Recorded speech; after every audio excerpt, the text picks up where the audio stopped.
नमस्कार दोस्तों। आज की कहानी है रामायण में राम जी की जीत निश्चित हो गई और निश्चित ही हुई ही।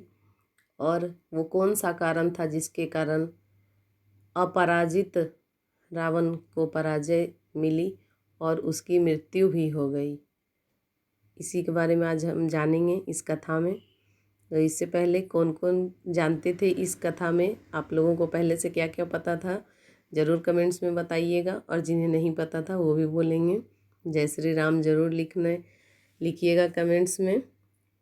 और वीडियो को ज़्यादा से ज़्यादा लोगों तक शेयर ज़रूर कीजिएगा। तो जब रावण युद्ध के अंत में पहुंचा और उन्होंने अपने सभी पुत्रों को खो दिया, अपने भाइयों को खो दिया, तो उसके पास कुछ भी नहीं बचा था। तो उन्हें पता चला कि अब तो मैं हारूंगा ही। तो ये एक यज्ञ जानता था रावण ज्ञानी, क्योंकि वो तो बहुत ज़्यादा था। तो उस यज्ञ का पता चला तो रावण सोचा कि मैं ये यज्ञ कर लेता हूँ, इसके बाद तो मुझे कोई नहीं मार पाएगा और रामचंद्र तो लौट के जाएंगे सीता के बिना ही। और वो यज्ञ करने बैठ गया। लेकिन जब इस यज्ञ का पता चला रामचंद्र जी को, तो उन्होंने अंगद को वहाँ से भेजा कि आप रावण का वहाँ पे वध ही कर दो। और अंगद के साथ कुछ वानर भी वहाँ पे गए जो कोशिश करने लगे।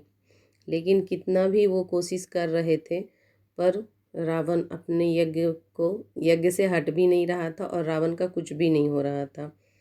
अंत में अंगद ने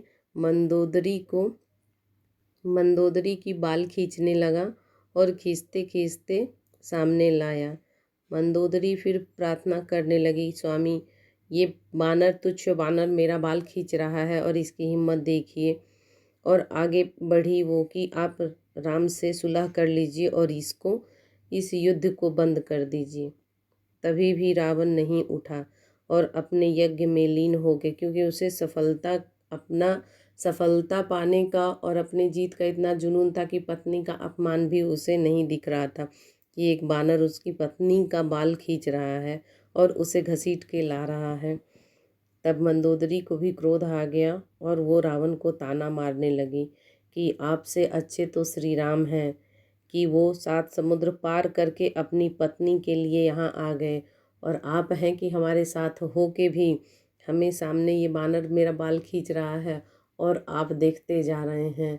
आपसे बहुत अच्छे श्री राम हैं। बस इतने में रावण को बहुत ज़्यादा गुस्सा आ गया, क्योंकि वो सब कुछ सहन कर सकता था, लेकिन राम की कोई बड़ाई कर दे ये उससे बिल्कुल भी बर्दाश्त नहीं होता था। बस उसी समय वो यज्ञ से उठ गए और उनका यज्ञ असफल हो गया, जो कि अंगद का मोटिव था कि यज्ञ से उठाना ही था, और रावण उठ गया। और यही कारण बना आगे चल के उसकी असफलता का। इससे आपने क्या सीखा, इस कहानी से हमें क्या करना चाहिए और क्या नहीं करना चाहिए, ये भी कमेंट्स में ज़रूर बताएं। कहानी सुनाने का मौका देने के लिए धन्यवाद। मिलेंगे अगले वीडियो में। तब तक वीडियो को लाइक कीजिए, शेयर कीजिए, चैनल को सब्सक्राइब कर लीजिए। Bye bye. जय श्री राम।